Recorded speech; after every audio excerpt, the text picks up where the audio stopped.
Hello manga and anime lovers, I'm Branch, and today I'm going to be talking about Your Miss Servant, episode 4. Man, this episode was a whirlwind of an episode, I gotta say that.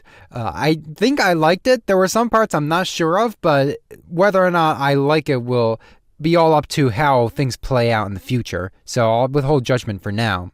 But the episode is basically split into 3 different storylines. The first is Yuki going to school and learning, well, not even learning much about there. She was coerced into the idea by Rika, and she used her connections from the underworld to be able to enroll. And as I expected, she is not high school age. She is significantly older, or at least a couple years older than everyone there.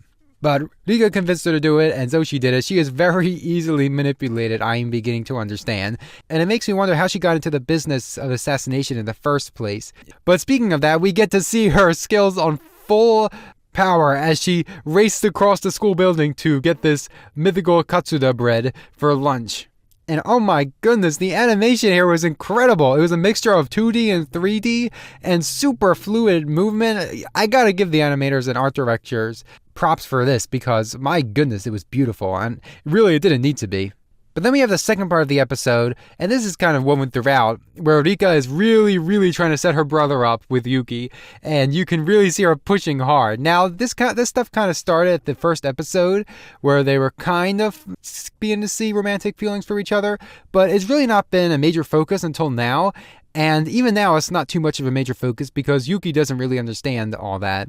She just knows that she likes where she is, and she doesn't think about it on a deeper level. And Hitoyoshi is aware of it, but he just kind of puts it aside because he doesn't really care. It's only Rika who's really pushing things forward. So if they get together, it'll probably be all her doing. Right now, I'm not really feeling the romantic relationship between the two, but I'm sure that'll change as we go through the season. And speaking of tension, we end the episode by meeting the new nurse of the school. We didn't see the old one, but this new one, she is a character, all right. She is an assassin, and I don't know why she's here. I mean, she's here to see Yuki, I think, or it's a coincidence. But she's here for some reason, and she's after Hitoyoshi for some reason. Either that, or she just messed with him because she knows that Yuki's working for him. I'm not entirely sure. And I'm not sure I like her either, but I mean, then again, if she's an antagonist, then I'm probably not supposed to like her.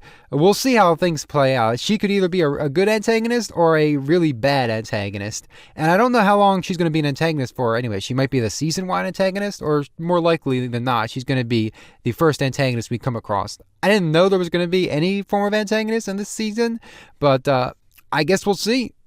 I mean, she certainly made a first impression, that's for sure. But that being said, that's all I have to say on this episode. I did really like it. I mean, it's not as strong as the first two, but we're getting there. It's better than the last one. Hope to see you in the next one. Bye.